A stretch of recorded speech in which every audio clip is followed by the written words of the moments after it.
tastes like ketchup. Join me on my adventure through the nation's favourite condiments.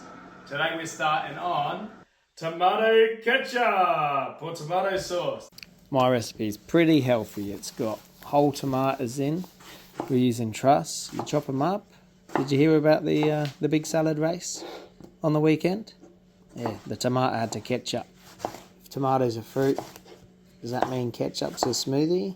Right, now we're putting it in a pan with tomato juice. We're going to put our vinegar,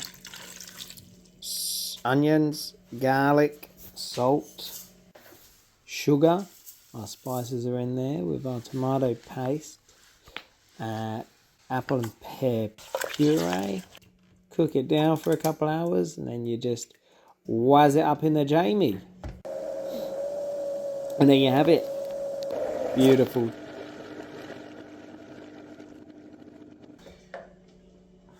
It looks like it.